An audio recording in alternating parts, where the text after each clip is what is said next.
doing in the region to destabilize the country.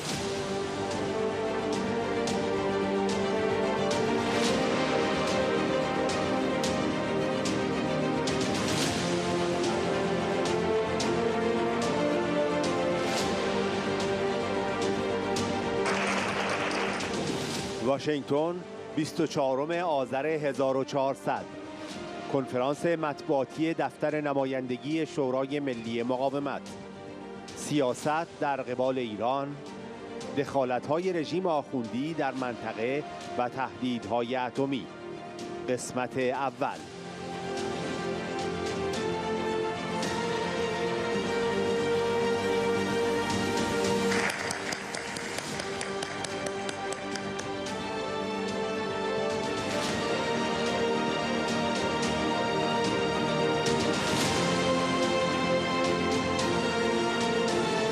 معرفی کتاب تهدید پهپادی سپاه پاسداران، ترفند یک رژیم درمانده برای قدرت نمایی و جنگ افروزی.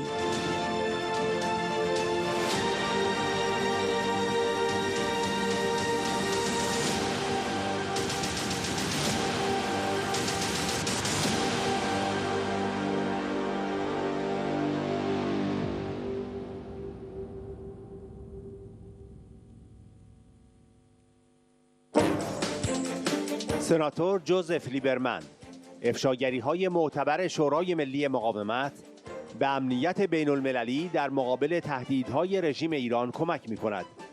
رژیم ایران به خاطر نقض مفاد برجام و قوانین بین المللی باید به شورای امنیت ارجاع شود تا با مجازات‌های عملی روبرو شود.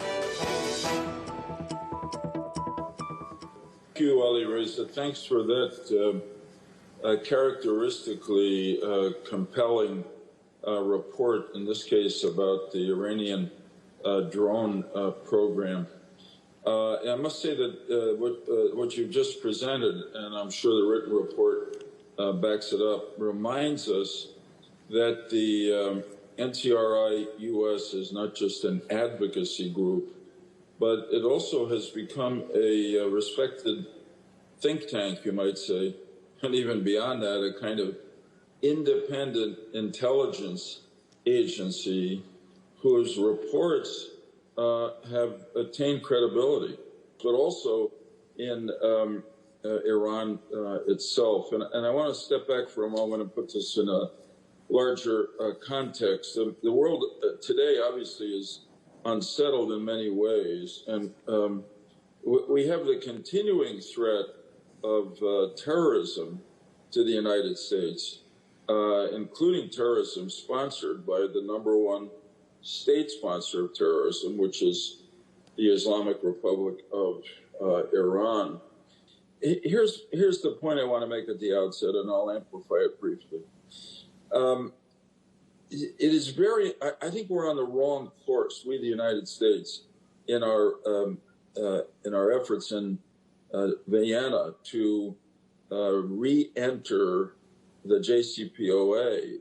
I think these efforts are well-intentioned, but they don't meet the reality of what Iran is doing, either in Vienna or in Iran or throughout the region or the world. And I think they're, in that sense, unrealistic and risky, highly risky. So I'll talk in a moment about how I hope they'll be changed, but I want to say something else in terms of a larger context. I think it's not only important that the United States change and toughen our position, in fact, to step back from the JCPOA negotiations as they're constituted now in Vienna, but generally to be tougher with Iran. Not only is that, in my opinion, the best way to try to move back toward more security and more constraint, containment, at least, of the Islamic Republic of Iran. But it provides us, the U.S., with, as I see it now, the best opportunity to show, to counteract the impressions that were left by the withdrawal from Afghanistan, and more broadly, to be tougher on Iran as a way to say to our allies, most immediately in the Middle East, we're with you. Don't look elsewhere. Don't be worried about us. So I will say briefly that what you all know, so I don't have to dwell on it, that the situation, the country of the regime in Iran that now returns to the table to negotiate over the JCPOA, comes to the table with, as we used to say, when I went to court with dirty hands. You come to, in the interest of justice, you're supposed to come to court with clean hands. I mean, this is a regime that has recklessly violated the most compelling and important terms of the JCPOA, which was not a good agreement overall, but there were certain requirements on Iran, and they've broken through them. As you know, they're enriching uranium to a very dangerous level at this point, and stated, secondly, that they've continued to be aggressive in the Middle East, both undermining countries like Lebanon, contributing to the tyranny and massacre in enabling it in some ways in Syria, and threatening and actually firing at our allies such as Saudi Arabia and the United Arab Emirates. It's very important also to look inside Iran, consistent with a priority that we give to democracy and human rights. And it's important, I think, that we do this particularly so close to the democracy summit that the Biden administration convened just last week, because the government in the regime in Iran has gotten to be more totalitarian in the last year. With the coming of Raisi, as Ali Reza said, a mass murderer really should be spending his time before the International Criminal Court in The Hague, not in the president's office in Tehran. But let me just read you from a report that another group I'm involved with, called United Against Nuclear Iran, recently issued. The Iranian regime executes more people per capita than any other country. It carries out more total executions than any nation but China, whose population is over 17 times more than Iran's. Tehran continues to target political dissidents and ethnic, religious, and sexual minorities for execution. Capital punishment can be and often is carried out against juvenile offenders and for non-violent crimes. I mean, this is a brutal, inhumane regime that doesn't understand what we Americans mean when we talk about the rule of law. And really, how can you trust a regime like this, headed by a person like Raisi, really headed by a supreme leader, Khamenei, who says the most terrible things about the United States of America. And let's go briefly to the talks in Vienna. And let me begin with this outrageous demand that that Iran made, that the U.S. has, I think, mistakenly accepted. They determined that the U.S. cannot be even at the table to enter into these negotiations. To me, that would have been enough for the U.S. either to say, either we're in the same room together or the negotiations don't go forward. And I regret that the other members of the P5+1 acceded to that really offensive demand. The second is nothing good is happening in those negotiations. As much as we have tried, the U.S. administration, to give Iran reasons to really negotiate openly and in a way that we could rationally accept. For a while, there was talk of a less-for-less agreement. I think that was a trap, really, and it would end up being less from them and more from us, and only lead us down the road to real danger of their nuclear program much more than we are now. So I'm glad the U.S. seems to have pulled back from that. I'm also encouraged that the administration recently added sanctions on some of those involved, for instance, in the drone program in Iran and other programs. I think we're moving towards sending a stronger message to Iran. I myself am pessimistic that it will work. I frankly think that we'd be better to leave the negotiations, let them, let the Iranians who desperately need the removal of the sanctions we imposed on them for their economic well-being, let them figure out how to bring us, the U.S., and hopefully some of our allies in the P5+1 back to the table, and let us stand with our allies in the Middle East, who, as the NCRI US and other sources have documented, are increasingly opposed to their own government because it doesn't serve them. It serves a small clique of radical Islamists and corrupt thugs who are making themselves rich while the people suffer.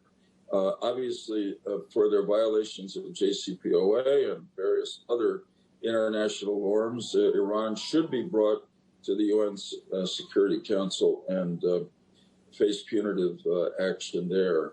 But it's time to stop this game they're playing with us, which is dangerous, and gives them time to build up their nuclear program and to be prepared to have all other options on the table, including, if necessary, certainly supporting an uprising of the Iranian people against the regime, not militarily, but in every other way we can, and also being prepared to, if necessary, as a last alternative, join or support military activities by our allies to demolish their nuclear program before it reaches a full viability and production of weapons.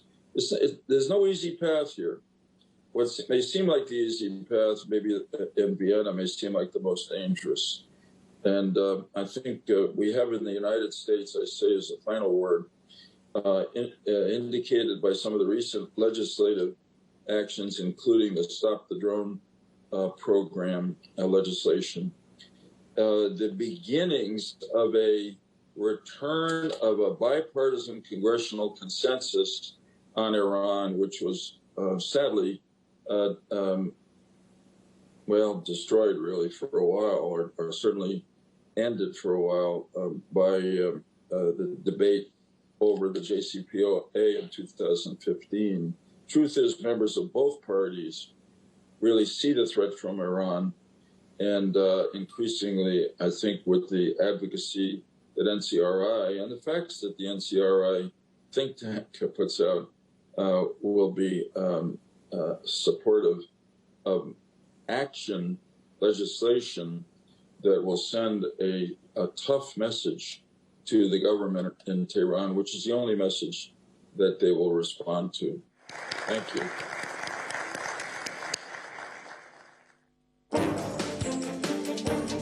سفیر رابرت جوزف: باید از مبارزه مردم ایران برای آزادی و دموکراسی حمایت کرد. طرح 10 ماده‌ای خانم مریم رجوی دقیقاً ابزارهای دستیابی به هدف یک ایران آزاد را ارائه می‌کند. مقاومت ایران حامل ارزش‌های دموکراسی و حقوق بشر است. We are, I think, meeting at a critically important time. And I'm, like others, not referring only to the nuclear negotiations in Vienna, which currently dominate the headlines. I am referring to the broader geostrategic interests at play, and specifically the future of the religious dictatorship in Tehran. Certainly, the Vienna talks can affect that future. The Biden administration continues to seek an agreement, in my view, at almost any cost, despite some recent tough talk and some recent limited, almost symbolic steps, such as the application of sanctions that we've seen in the last several weeks. But overall, the administration seems more than willing. In fact, I think it seems enthusiastic about paying a high price for a bad agreement. And the higher the price, the more resources the regime will have to devote to its nuclear weapons and missile programs, as well as to pursue its aggression in Syria, in Yemen, and elsewhere. And I think, most importantly, resources to oppress the Iranian people through brutal force and mass killings. Senator Lieberman has done a much better job than I could ever do in capturing the essence of what I believe is now a time for decision. The correct decision, both politically and morally, on which we will, I believe, be judged by history, is to support the people of Iran in their struggle for freedom and democracy. This is a deplorable regime that wants the United States, Europe, and others to focus not on its internal vulnerabilities, but on the JCPOA negotiations. But first, let me say that the report being released today provides a wealth of information on Iran's drone program. Published by NCRI, the report is informed by numerous sources inside Iran, primarily members of the MEK, who at the risk of their own lives, have worked to expose the true nature of Iran's leaders.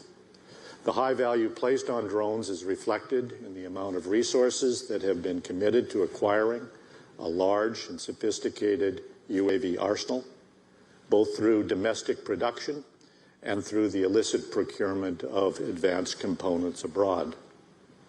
Drones have substantial tactical value for the regime, but the principal strategic value is best understood in the broader geostrategic context that I just mentioned.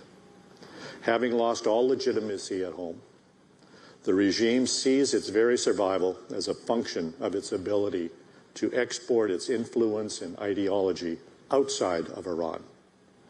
Drones, like ballistic missiles, serve this purpose by providing a means of intimidation and attack. For this reason, the regime will never give up this capability, in my view. And, in my view, this must be a factor in the design of policies and capabilities intended to counter Iran's aggression.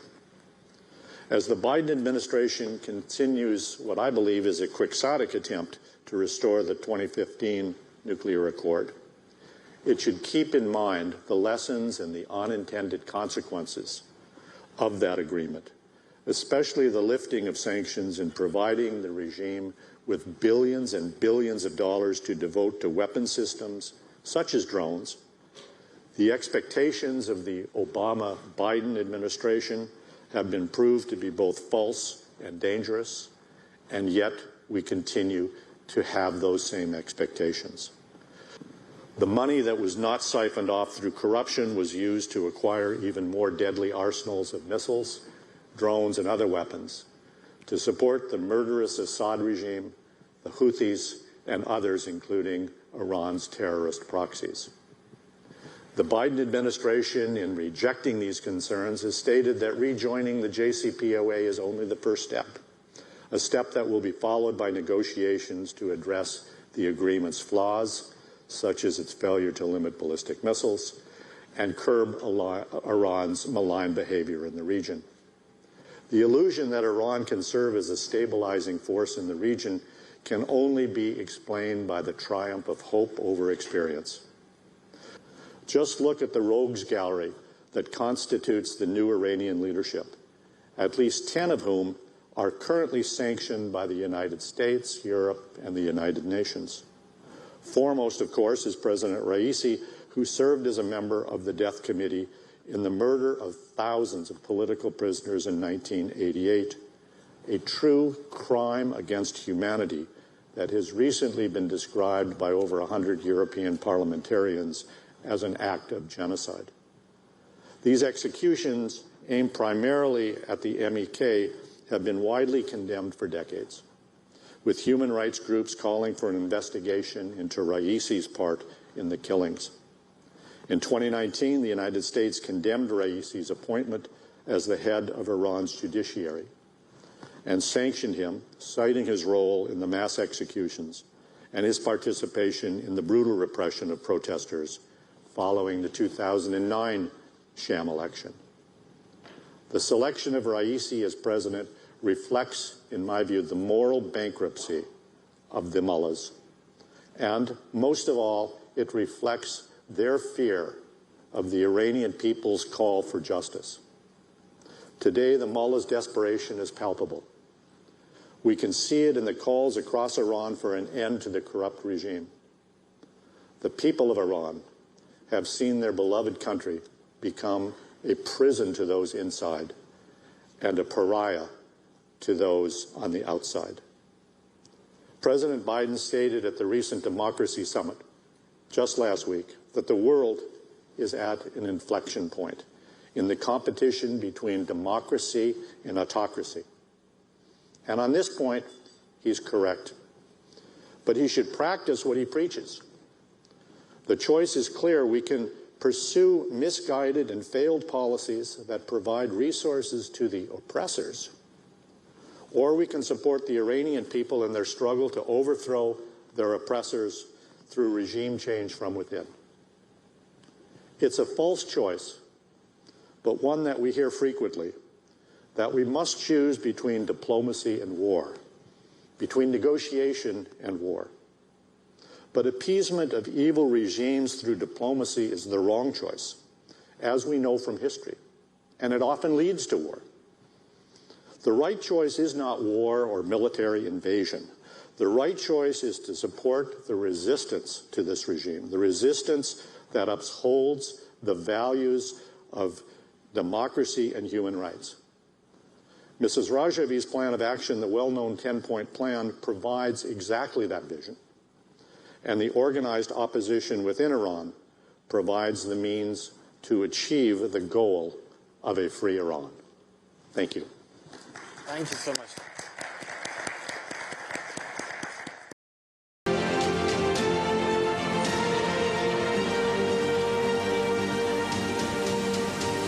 They're doing in the region to destabilize the country.